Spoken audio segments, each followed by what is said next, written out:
new beginning.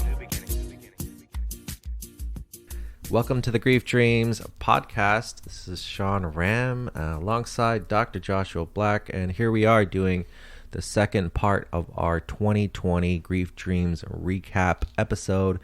I hope you listened to the first one, had a chance to listen to it, enjoy it.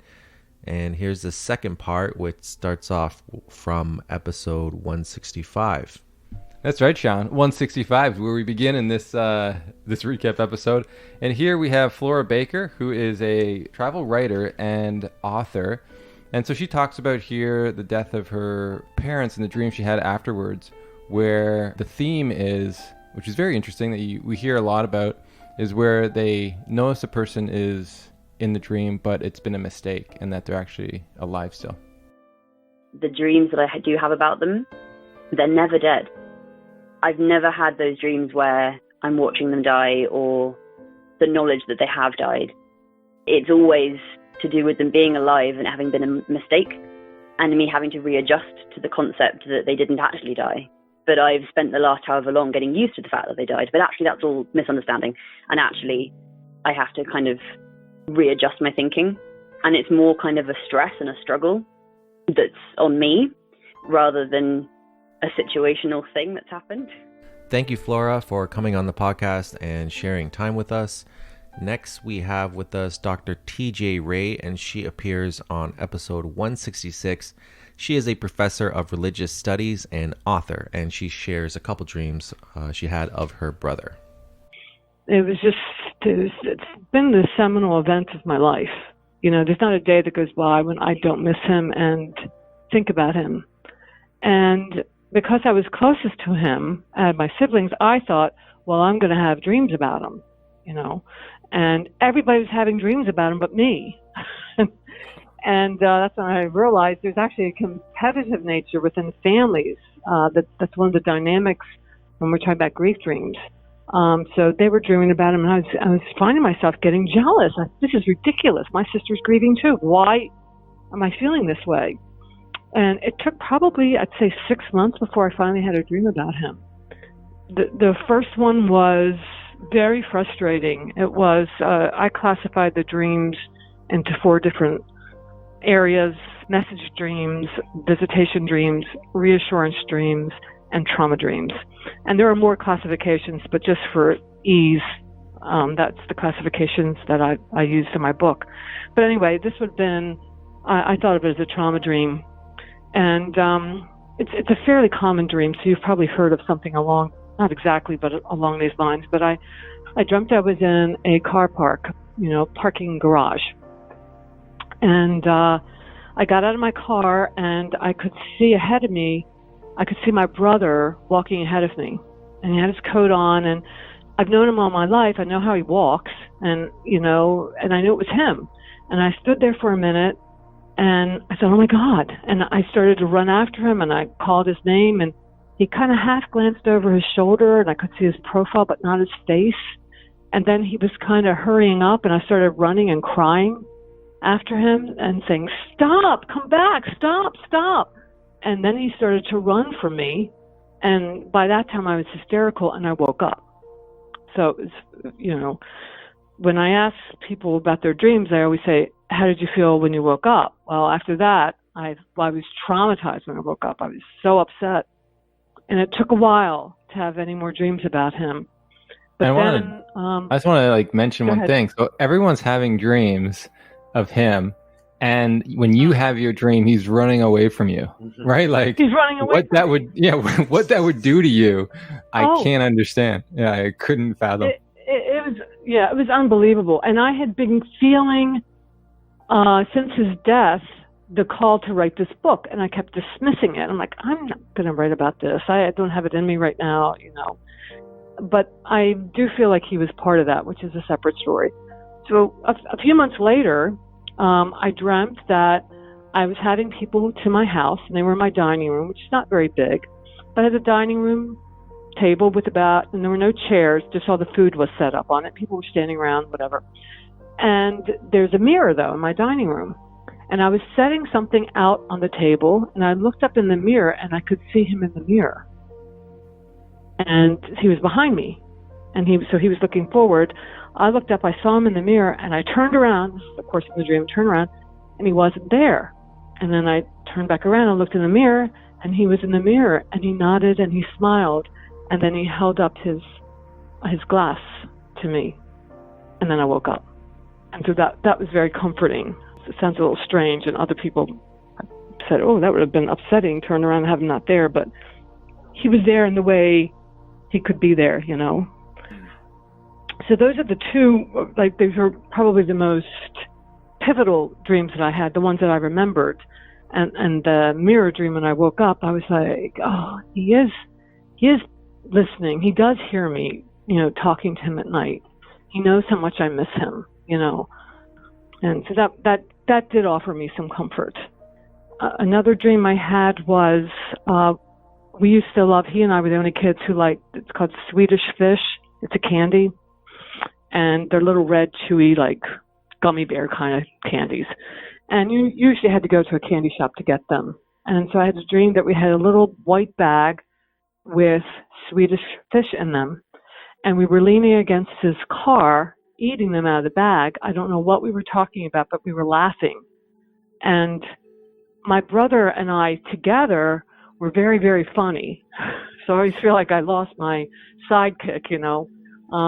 But we were always making jokes and faces, and we would use weird accents when we were out to talk to each other, and ugly, strange names to call each other in stores, just stupid things that siblings do. And so I don't know what we were laughing at, but we were laughing hysterically while we were eating these Swedish fish. And that's all the dream was. So I considered that, you know, a reassurance dream as well, because it was very comforting. So, I mean, there were more, but those are the ones that I remember most and meant the most to me. And after all these years, I still remember. I can see it as if it was yesterday, you know. All right, thank you, Dr. TJ Ray, for coming on. That was actually a very interesting podcast in general. I learned a lot about the Bible and dreams in that. So check that one out if you guys want to know more about that. Next, we have episode 167 with Julie Rennie, who is also my mother. So this was a very interesting episode for me, and it's really nice to sort of have this as a memento, you know, when my mom does die at one time in the future, to be able to have this still and be able to look back on it. And there's a lot of information I learned from my mom. It was just good to have that conversation. So in this clip, we talk about her dream she wants to have of her grandmother. I think probably from what I've already said earlier, I would like to meet up with my granny. Yes, go Boots. Julie. Go Boots. My granny in Toronto. I'd love to, you know, just thank her for getting me going and getting me started and having me try to achieve things. That sounds great. And what would the scenery be? Would it be in her house in Toronto? Would it be somewhere else by a waterfall? What are you thinking? I still remember her home in Toronto. It was a 3-story, and she was on the main floor, and she rented the 2 levels. So she was a really smart woman, and was able to, on her own, accumulate assets, you know, which is pretty special back at that time to have been able to do that. I'd love to meet her in her living room or in her home, that home in Toronto. This has been amazing. I think for me, very enriching as well, to hear more from you, Julie, and learn about your life, and also to learn about Joshua's life, essentially. And I think you've shown a lot of courage in a lot of moments, and especially what you've been through in your life, but also the great accomplishments, because, you know, being a woman, especially during that time, and going to school and wanting to be educated and wanting to, you know, further your education, that shouldn't be taken too lightly, because we have lived in a relatively patriarchal society. And then also the challenges you face with your health conditions can't be understated in terms of the severity, and just being able to obviously have the courage and mindset to want to fix yourself, and also have the faith in God that He's there with you. Thank you, Julie, for coming on the podcast and sharing with us. And just want to say hi, Julie, because I know you're listening. and we'll talk about this later. So next we have with us Lindsay Fenton, and she appears on episode 168. And so she is a TV producer, and she ended up sharing with us a documentary that she made called Speaking Grief. And in this clip, she talks about an experience she had with one of the people she interviewed about grief dreams. It came up sort of indirectly in a conversation with a woman whose mother had died, and she said that was actually something people would say to her a lot in an attempt to offer comfort, I think, is they would say, oh, your mom came to me in a dream, or I saw your mom in a dream. And I gathered that this happened to her several times, but it had the opposite effect, because she would sort of come back with like, well, she didn't come to me. Why'd she come visit you and not visit me? Which I think I would probably have the same reaction. So I thought that was interesting, because that was actually probably the first time I had really thought about dreams and grief and articulated that those were grief dreams. Thank you, Lindsay, for coming on the podcast and sharing. And update, in the episode, she didn't have a grief dream, but since then she has had one. So that's kind of interesting. They do come. It just takes some time sometimes. All right, next we have episode 169, Baron Stephan, who is an author, and he talks about a dream he has of his wife after she died. A year and a half after she died, I'm somewhere with my band, Baron's Big Band, and I've asked Shauna to come along. And when she arrives at the door, I yell, "It's wifey!" And I go and hug her. And as we hug, I start to just sob. And I'm in the sobbing is just a realization of the depth of my sadness and need for her. And she says, "Of course." And what she meant by that, of course, is, of course you feel this. Of course you need me here now. I'm here, baby. In September of 2018, I had a dream with Shauna, and I say to her, we're sitting in a room, I say, "I've asked for your help so many times since your death." So this often happens, right? Where we talk to the person, even though they're alive in the dream, we refer to them as being dead. It's, to me, I've had this happen a number of times. So I say to her, "I've asked for your help so many times since your death to help me stick with the process and not being focused too much on my goals." Thank you, Baron, for coming on the podcast and sharing with us your life story and the dreams that you had. Next, we have with us Jason Wenderoff, Ronnicki, and he appeared on episode 170, and he is a yoga educator and essential oil specialist. He talks about a dream of his sister. Check it out. Yes, I would have to categorize it into two different kinds of dreams. One of them being the more traditional, yes, I dreamed of my sister and us hanging out, and she was a dart player, so us playing darts. So that very traditional, yes, I definitely have had, it hasn't been in a while, but I definitely had those very traditional kinds of dreams. That is not a traditional dream. We have never had a dart player dream. So please share more about your sister playing darts. Oh, she was a vicious dart player. She was part of a whole league.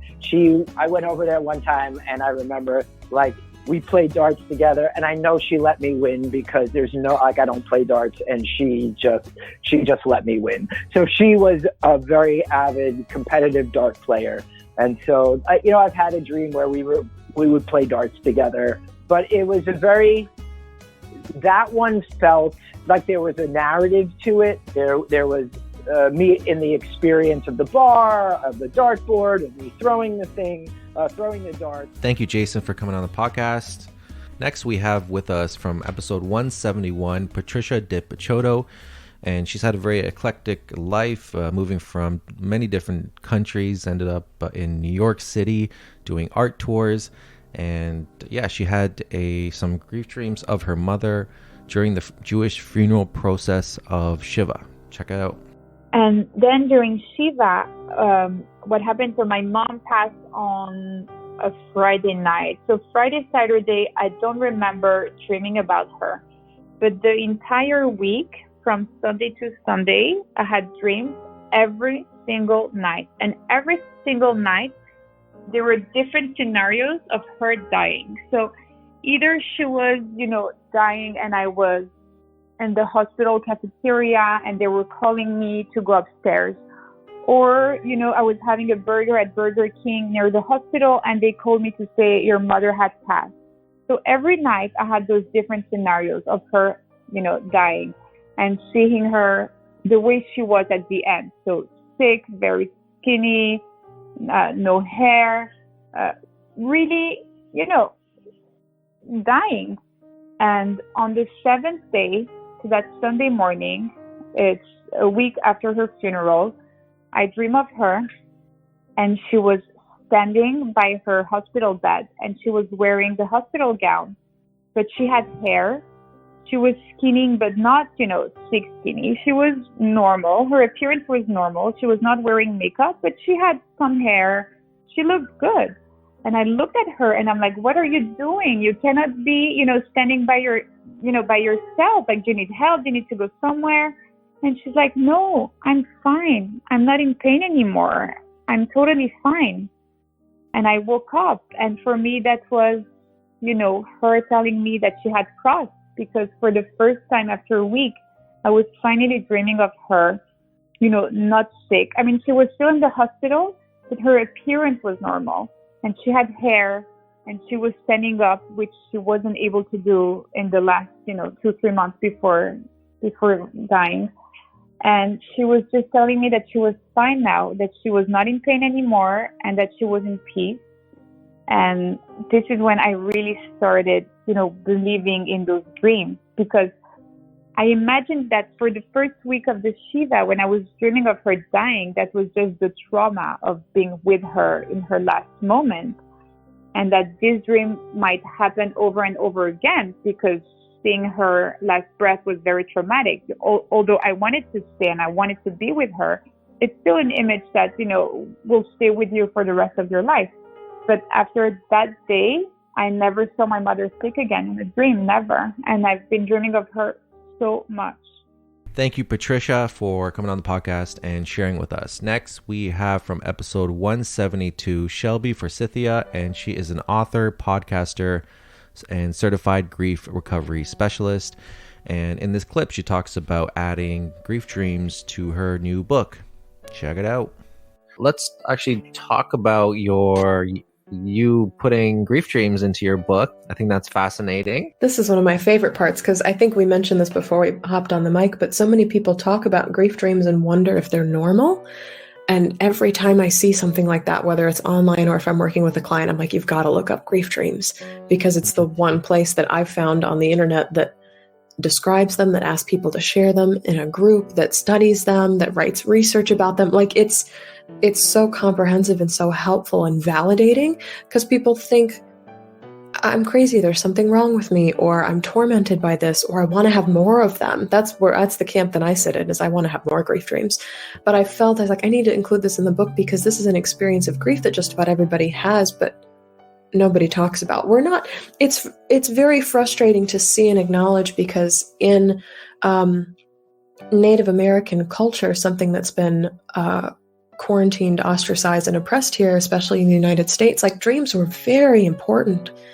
And what people dreamed would determine oftentimes the actions that they would take in waking life, or the decisions that they would make, or the relationships that they would or would not enter into, or the rituals that they needed to perform. And I mean, this goes beyond Native American culture, surely, but it's sad that Westernized society, especially white supremacist culture, has squashed that and wiped it out. And so to recultivate or reintroduce the holiness and the sacredness of having a grief dream is really powerful. And so I'm enormously grateful for the fact that yours and Josh's platform exists at all. When I met Josh for the first time, I was like, holy cow, this is so cool. I've never heard of this, and yet I'm so excited it exists. And in something that you all do, there's a reclamation of this very ancient practice of paying attention to what we dream and who we dream about and how. And so the entry for October 8th says, just about everyone who grieves has a dream of their loved one at one time or another. These dreams take all forms, from soft, light-hearted visitations to vivid, panic-inducing flashbacks to bizarre, silly happenstances. If you would like to see your loved one more often in your dreams, try writing your dreams down in a journal for 30 days. The moment you wake up, set a timer for 10 minutes and record everything from your dream that you remember. Doing so triggers your brain to recognize that you are paying attention to your dreams, and gradually your brain will learn to provide you with more focus and recall in the morning. If you can't remember your dream or know you didn't dream, simply write, I didn't have a dream last night, and wait to have a dream the next time you sleep. You can find out more about grief dreams and listen to the grief dreams of others at griefdreams.ca. And I think this is just so powerful for people to be able to access. And I actually taught myself how to remember my dreams. After my mom died, I read this very feminist, empowering book called Red Moon, but one of the exercises in the book was to record your dreams for 30 days. And this was before I started doing grief work, before I knew about grief dreams, like pre everything. And I found that by recording my dreams for 30 days, my recall was so high. And so at the beginning, I was like, I don't remember what I dreamed, or I think I caught a snippet of a hot air balloon or something like that. But by the end of 30 days, I had some sequence or some themes or some messages. And I've had very powerful dreams in my life that have, prompted me to quit jobs that were toxic for me, or start conversations with people that I hadn't talked to in 6 or 7 years just because I dreamed of them, or process and move through the death of my mother and continue to. This is something, she continues to show up in dreams. She hasn't in a while in my life that I can distinctly remember, but in the ways that she has, I still remember the dreams I've had of her so far because they were that powerful, and because I taught myself to recall those dreams. And there's this ache in grieving people sometimes to see them again, to hold them again, to touch them again. And I can't guarantee how your dream's going to turn out. I can't guarantee it's not going to be a nightmare in the book. Like, that's not a promise I'll give you, because I still have those of my mother's death also. But dreams sometimes are the closest we can get. And so this yearning to have grief dreams, even if we haven't said it out loud, I think is really present. Thank you, Shelby, for coming on the podcast again and incorporating grief dreams in your book. Really appreciate that you're raising awareness on your own. And so next is episode 173, Dr. Kimberly Moscato. And so she is a psychologist, and she had a dream of a celebrity, which is really interesting. And so this dream was of Anthony Bourdain. Oh, well, I've had dreams with the deceased for a long, long time. Yeah, maybe close to a couple decades at least. And they've been with various individuals.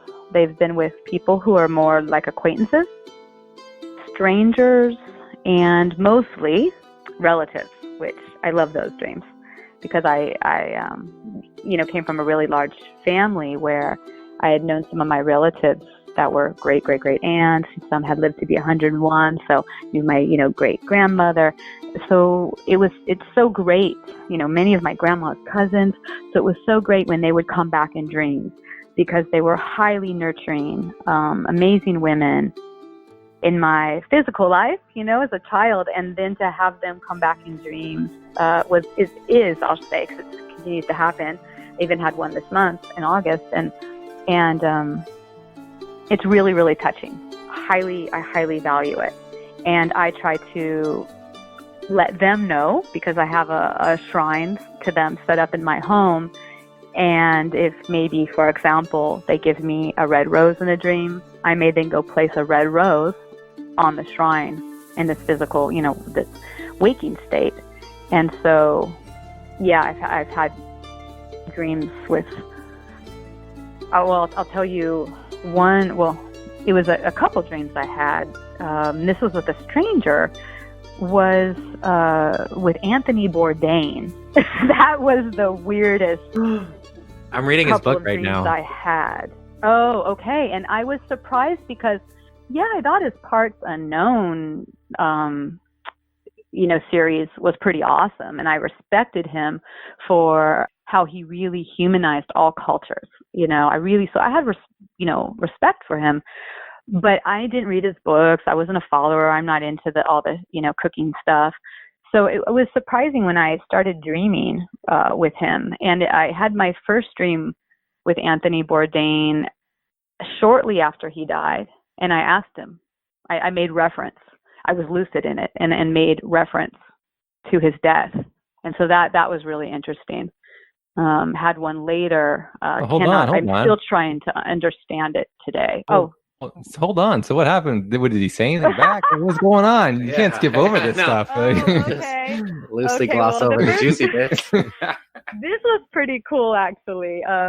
So the ones with family and acquaintances are sweet, but the ones with a stranger that I did not expect were pretty powerful for me. I just was like, what is going on when I woke up? So I'm still to this day scratching my head about these. So that first one, yeah, and I'm pretty sure it was the first one. I have to look at my dream journal to be 100% sure. I'm pretty sure it was the first one where I'm in some type of building and he's on a stage, I think talking about one of his books or something. And I think I try to buy one. I mean, the dream starts off kind of weird before I get more lucidity. But then I go to the back of this building where he is, and people are leaving. It's like he had just given a book talk or something. I don't know. And I sit down and order a pizza. And so he ends up at my table. I don't remember if I asked him or if he just walked up. That part I don't recall without looking at my notes. But we end up at the same table, and I think, how do I start a conversation with this guy? And I offer him some pizza. So we're eating pizza together, and I say, surely you've had better pizza than this because of who he is, right? And then I start talking to him about my experiences in Italy when I lived there and traveling through Napoli or Naples and the pizza there. So we're having this conversation about pizza. And then I shift and go, it's really a shame what happened. And, I'm looking at him pretty direct in the eyes now, and he gets a very sad look and looks down. Had I known we were going to talk about this, I would have had the dream out so I could read it to you exactly. But I still recall it pretty well because I'm still mystified by that dream and the ones that followed. So, that was pretty much the gist of it. I woke up with a sense that, I don't know. It's like I woke up with a sense like he was disappointed in himself. He didn't necessarily want to die. I don't really understand around, the circumstances of his death. Because again, I wasn't really following this guy. I just watched some of his Parts Unknown series. I didn't follow it, but I did know enough to when I heard about his death that I said, oh, that's really sad. That guy was pretty awesome. And then had this dream soon after. Thank you, Kimberly, for coming on the podcast and sharing your dream with us. Next, we have episode 174. That's Gregor Collins, and he is an author and actor. And this is a very interesting episode because he talked about his relationship and caregiving for Maria Altman, who is pretty famous. And there was actually a movie based on her called Women in Gold in 2015. And so what happens is he was able to take care of her until the end of her life. And then he had this dream of her. Check it out. I feel like Maria is such a part of me that I don't really dream about her often because I feel like I almost, it's like, our 3 years, I feel like I don't regret. I didn't need more time with her, even though I would have loved it. It's not like, those 3 years felt so complete to me. And, but once in a while I have a dream about her where whenever I dream about her, it's always like me kind of like anticipating, like, I know that she's waiting out somewhere, like outside of a building or something. And I'm like, oh, I got to get out of this building because I know Maria's there and I want to reunite with her and hug her. And so like all my dreams with her are like when I see her and we hug, and it's almost, we look at each other like, she's like, wow, look at what you've done these last few years and talking about me. And it's so cool. And I look at her and I'm like, oh, wow, it's so cool. Like I've been talking about you and I still talk about you. Isn't that so cool? And we would just like hug and embrace. So it's always, I don't know. I wish I dreamed about her more, to be honest. Those are some amazing dreams. And so it's a very similar theme each time you dream of her? Yeah, it's very similar. We always like look at each other with such reverence for each other and just have, and it's just that feeling of like, oh, Maria's here and you get to talk to her. And it's just, yeah, it's a real celebratory feeling. So it's never, I mean, because her life was like, it's never grieving and it's never sad and it's always filled with joy. And I think that's that's how she lived her life. And she never looked at her past or the Holocaust or anything as a grieving experience. It was more like that was a terrible thing, but we're here and we're alive and I'm so happy to have you and all this stuff. And so there was never time for any grieving in her life. And I love too, like the aspect of the dream of the acknowledgement of what you're doing. You know, like you're celebrating what you're doing in her name. Right. And that's sort of like really the book, right? Like saying yes to the world with her being a part of you. And I think, you know, like, because you don't see that in like every dream, right? So that's why I'm like, I look at that, it's so unique because not everyone speaks on their grief or gets an opportunity to speak about their loss and how and who the person was. You know, I'm lucky. I get to have a podcast. I get to talk to my dad every now and then. And when I do talks on grief dreams, I always bring them up. And like, that's such a privilege, but most people don't get an opportunity to do that. And so it's nice how like you have those dreams. I've never had one dream of my dad saying, good talk. And, you know, like, or, you know, like anything like that, you know, like, and so that's so unique for you and that relationship to sort of have that and to have that moment. I'm curious, is she younger in the dream? Like maybe in her 20s? No, but you would know she's always how I left her in her 90s. But I would love, and that's what I wrote. Like I wrote the script, the film script to my book. I also turned my book into a play in New York. But like I wrote the film script too, and I was exploring that notion of how when I met her in the film, it would flash back to like as if we just met as we're escaping the Holocaust, and it was like a young Gregor and a young Maria. But in the present, we didn't know that we had that past and all this like love across continents and time. But I kind of think about like, well, wouldn't I once in a while have a dream that I met the young Maria? Like you would think, but I haven't. Maybe I will tonight. Imagine that. That'd be so exciting. Oh, it'd be so. Yeah. Hear that. If I do, I'm really gonna make an attempt to do that tonight, and if you get a call from me tomorrow, it'll be to tell you that I have it. Thank you, Gregor, for coming on and sharing your story. Next, we have from episode 175, Tamsin Granger, and she is a shiatsu expert, and she shares some dreams she had after miscarriage.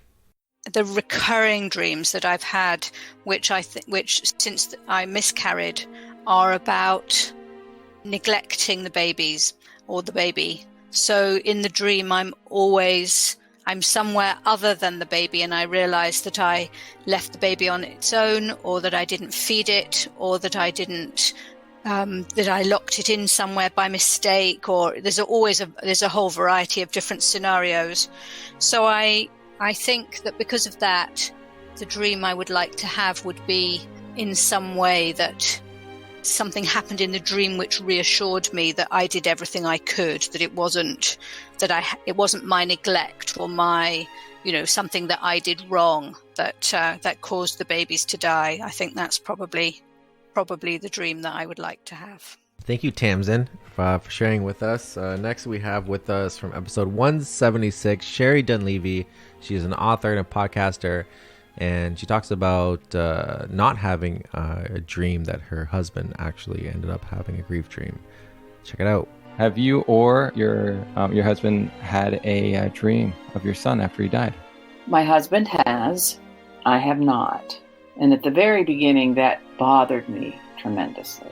I mean, it really bothered me. And I just kept thinking that my son loved my husband more than he loved me. I mean, that's what I thought. Why would he come to him and not me? And then my husband, it was just, I'm tearing up a little bit, but I said, I still, feel that way. And he said, Sherry, maybe he came to me because he knew I needed it more. That's beautiful. And then I thought, well, I did hold him, with me and inside of me for 9 months. I can give you one night in a dream. But I talked about it and I verbalized it, but my husband grieved differently. So maybe that was what he needed to help him in his journey to move forward and heal. Thank you, Sherry, for coming on the podcast and sharing your story with us. Really appreciate it. Hopefully you can have that dream of your son soon. Next, we have episode 177 with Matthew Bocci, and he is an author, and this is actually a very emotional podcast for me because not only did he talk about having his father die when he was a child in 9/11, but also sexual abuse while he was trying to grieve. So it's a very powerful episode, but also showed his willingness to make it through some very difficult times and how he be able to cope with that. Instead of the abuse being like, wow, my life just turned upside down right then and there, which it certainly did, I was then like I had the answers to the questions that everyone was basically telling me no to. You know, he was saying, your dad jumped. So now I was like, okay, now I know that's the truth. And it's not just like something that I'm kind of thinking could be true. It's a factual answer. Like, this is the answer. So then instead of it like preventing me from, you know, kind of giving up on that search, it just, like I said, sort of like reignited that flame, and it was like a catalyst for me to keep going forward with it. You know, as the years went on, I really struggled with it more and more. And some of the stuff that I viewed, I had a lot of nightmares because of some of that stuff. And I can go into that too. But, you know, I started, you know, because of the nightmares and just, I had a lot of anxiety. I started using drugs and alcohol as a way to cope. You know, it started off pretty recreational. It was just drinking and smoking pot on the weekends. But as I got older and I went to college, I gravitated towards harder drugs and pills, opiates, cocaine. And so, you know, I really use drugs, especially drugs, but drugs and alcohol as a way to forget all the things that I had seen. And also just to like try to shut my mind off, because, you know, even in my dreams and my sleep, I was still affected by all the things that I witnessed and all the things that I went through too. Yeah, I think it'd be good to talk about the dreams, because it was I wouldn't doubt it'd be a cause of increased suffering, and then a reason why to go towards sort of alcohol and drugs to hopefully maybe even stop those in a way. So yeah, what kind of dreams were you having? They were all 9/11. In the beginning, they were all 9/11 related. And there was pretty much 3 recurring ones. The first one was like, basically, I'm in the North Tower on the 105th floor with my dad, and I'm just witnessing all the commotion around me and just like, you know, the people going crazy and there's smoke, and my dad and I both jump out the window together. Another dream, I'm viewing my dad jump and I can't do anything to help him. And then in another dream, I'm basically doing that myself. And so I would pretty much wake up each time before I would hit the ground. And so that I know was probably pretty easily, you know, correlated with what I was looking at on a daily basis. And like, literally, like I said, like I was looking at just like every single thing you could imagine, but I was looking at what views from inside the World Trade Center. I mean, I had been there many times, but views inside the World Trade Center and what they looked like what it looked like looking down. And so like, I think subconsciously a lot of this stuff was because of what I was looking at. And then as time got older, or time went on and I got older, it had been years since the abuse had happened, but then I started having dreams of abuse from that individual that didn't happen. It was more graphic. It was more detailed, and I'd wake up in a panic, you know, and like I wouldn't be able to stop it. And you know, and another dream actually I had was I'd be on the lot in the lobby, because I had seen this documentary. It was these 2 French individuals, these brothers, who were following these firefighters, and they were filming a documentary for these firefighters. And so they actually are the ones who have the only footage of the North Tower, the plane hitting the North Tower. But as they're in the lobby of the North Tower, what you hear over and over and over again is the sound of people jumping and hitting the ground. And it's so loud. And that's another one of the dreams I would have, is like, I'm like basically looking up and I'm seeing and I'm watching all of this, but I can't do anything obviously to help these people. So a lot of it, you know, I think the brain and the mind is so powerful, and it had to do with what I was engrossing myself with, you know, just things that I was constantly viewing, that it was like, I could like play out these documentaries, I could play out these videos and like know like the movements of these people as they're coming to the ground. Like I had this stuff was like ingrained in my mind. Thank you, Matthew, for coming on the podcast. Next, we have from episode 178, Holly Barker. She is the founder of Grief Anonymous, and she shares a dream she had of her grandmother. Check it out. Well, the other dream that I had to do with my grandmother. My grandmother and I had a very, very, very strong relationship for all of my life, and both supportive from my side to her and her to me all the way through. At the end of her life, she developed brain cancer from lung cancer, and it was kind of a long journey for her, and things went downhill for her really fast. And after she died, a month or two after she died, and this was during the time as well that Jordan was going through his cancer, I had a dream about her. I dreamt that I was in her home, and it was almost like a scene out of the Wizard of Oz, where the house gets lifted up in the cyclone. Well, her house was like in a cyclone, like similar to the Wizard of Oz, and there was wind blowing all around the house, and all of the windows were open, and the front door was flying open, and she was in the house, and I was trying to help her, and it was a very dark, I could see in the dream, but it was just an ominous dream, and I was trying to help her, but it was almost like I was in her own mind or something. I don't know. And it startled me and woke me up. And there was no resolution from it. It just seemed like she was not in a good place. Yeah, that's really interesting. And it does seem as if you're watching something rather than like it's a part of you in a way. But like you said, you're trying to help, but it was just like so much storms. And so what was your relationship like with her? Because that may have an understanding on why you're dreaming like that. Well, my grandmother, towards the end of, I don't think this was directly related to her cancer and her illness, but my grandmother also suffered from mental illness. And so there was a lot of strife in our family, and she was sort of in the middle of it. And I had a young son at the time. I was living out of town, so I was removed from the drama that was going on in the middle of the situation. And so the ending of her life and the last years of her life were a little bit of estranged.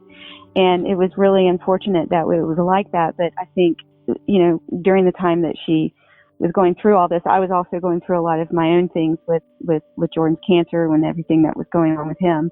And so there was a disconnect in our relationship at the time of her death. I don't have any kind of negative feelings like regret or remorse or any of those feelings, because I know the relationship from the time I was an infant to before all of this happened was a very strong relationship. And I reflect back to those years, but she did die. When she did die, we did have kind of an estrangement and a detachment from each other at that time. So I was wondering if that had something to do with it as well.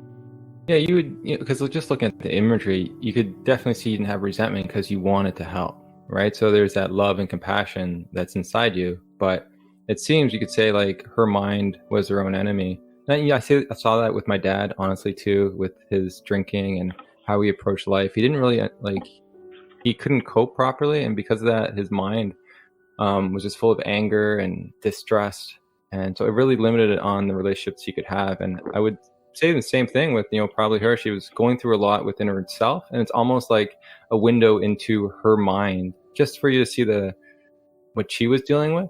Like how crazy the ego can get. But they're not doing it on purpose. If you really look inside, you can see that there's really a lack of control out of their emotions. And it's just like I said, like a storm as you're going through. You're watching this storm go through this house. And it seemed like that's maybe what happened with her in those moments where you can just reflect on that dream and just have compassion for the pain she was in. Like she didn't want that relationship to end or to not be what it was. She was going through so much pain. That's all that came out from her mouth or came out through her behavior. And so it's just like having this compassion for where people are at in their own mind. And a lot of times we just don't see it, or they don't really articulate what they're going through and the struggles they're going through. They'll project their anger or their frustrations outward, but really it's an inward battle. Yeah. Well, there you go. That's you just nailed it right there, and it's so, there's so much involved. Like this just makes me reflect back to a lot of the posts and the communication that I've seen over the years in Grief Anonymous groups about how, there's just this stereotype of the person dies and you grieve their loss and you think about all the beautiful things and da-da-da-da-da. Well, there's a lot of people out there who don't get to follow along in that emotional timeline after grief because they are still processing verbal abuse, estrangement, family disputes. So many things happen to people on the other side of loss that people don't talk about. And so a lot of the sleep disturbances probably do come from the conflict and the fallout from grief. And we even often talk about this, that the loss of that person in your life is 50% of the trauma. The other half is the fallout afterwards of dealing with it all and because so many people don't know how to process their own grief. They lean on to others who are only or so overwhelmed with their own grief that they can't hardly even help themselves, much less help other people. And it's almost like people get thrown in a swimming pool together and nobody knows how to swim, and everybody's just trying to survive and save themselves or save others, and that's when people sink. And I can see how the dreams and the sleep get disturbed from all of these experiences. Grief is very messy. It's not for a lot of people. It's not just a clean and tidy, experience like the movies make it out to be sometimes. Thank you, Holly, for sharing. Next, we have on our podcast in episode 179, Allison Gilbert, and she's a journalist and author, and she talks about dreams of her parents. Well, this is what's so sad and what I really need your advice about. So I know I've had dreams about my mom. Again, she died when I was 25. And I know I've had dreams about my father, and he died when I was 31. And I am much older than 31 now. And I know I've dreamt about my parents. But here's the issue that I need your help with. So I have the feelings that the dreams left me with.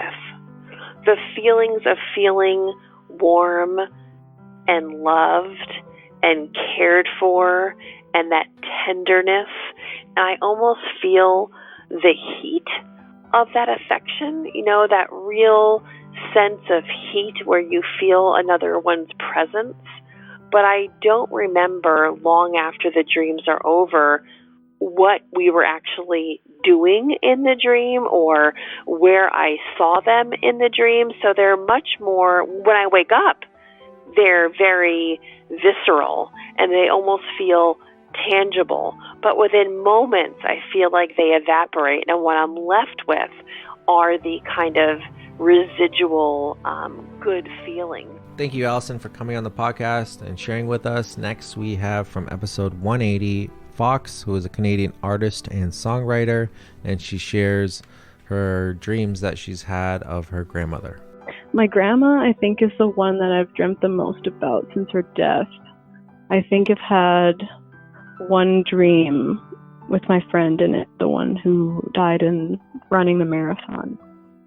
But usually it's just been like really regular interactions with them, and a lot of the times I'll notice in the dream, like I figure it out halfway through that I'm having a dream about my grandma, let's say, and we're just like having a nice experience, like we're cooking in her kitchen, and then halfway through I'm like, oh my gosh, this is a dream, and I know that you're like dead in real life, and I feel the sense of urgency of like, I don't want this to end, and I miss you, and I want this to keep going, and I want to spend time with you.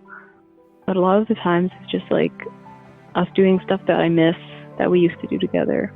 I have dreams of us cooking together a lot because I really liked her baking, and a lot of the recipes that she used to make I miss.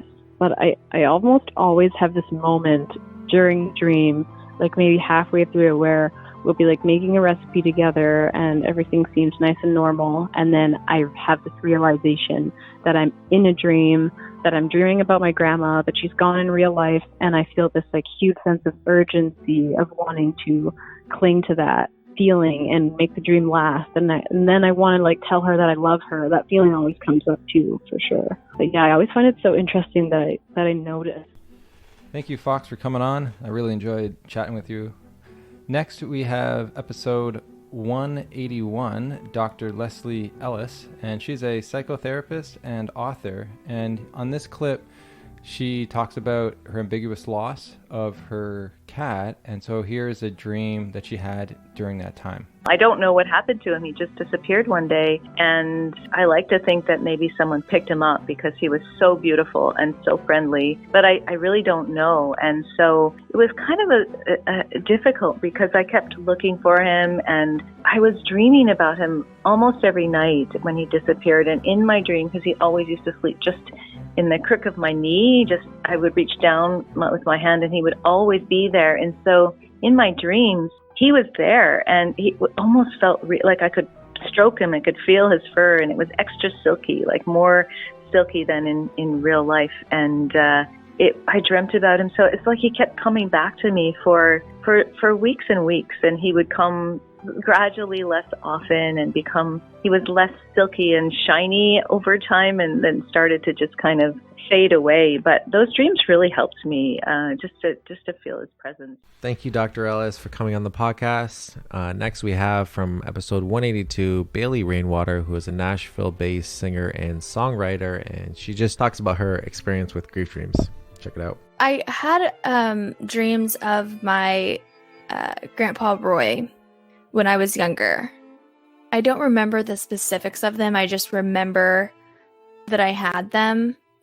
I think with time, and I talked to some friends about this, knowing that I was going to talk to y'all about dreams, about different kinds of grief dreams that they have had, with some of them being comforting and stuff. It would be, I wish, I've journaled my whole life. I wish that I had written down some of these childhood thoughts that I had on grief and dreams, because I would be really interested to know what they were, Right. Yeah, no, I hear you. There's a lot that we forget over time, and, especially within childhood. And so I'm curious, and what dreams have people sort of shared to you or talked to you about?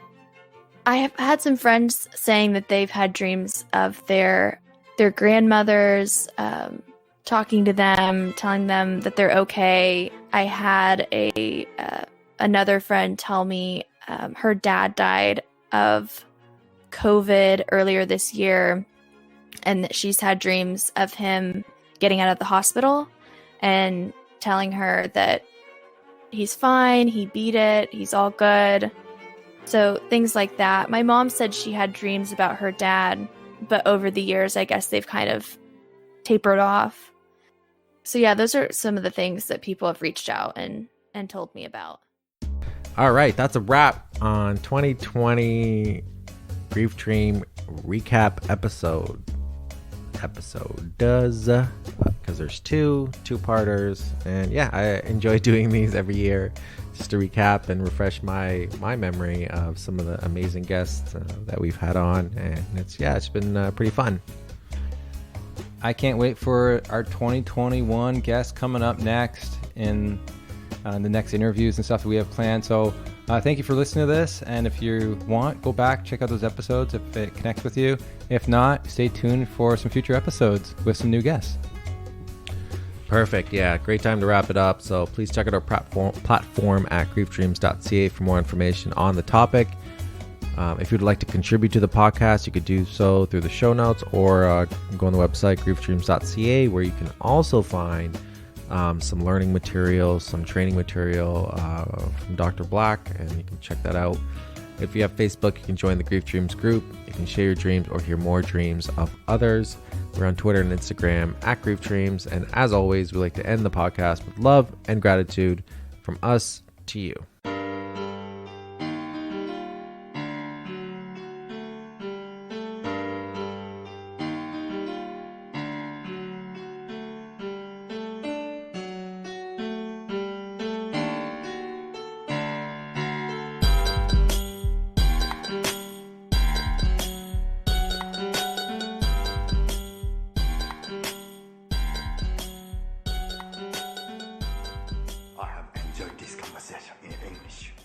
I have questions.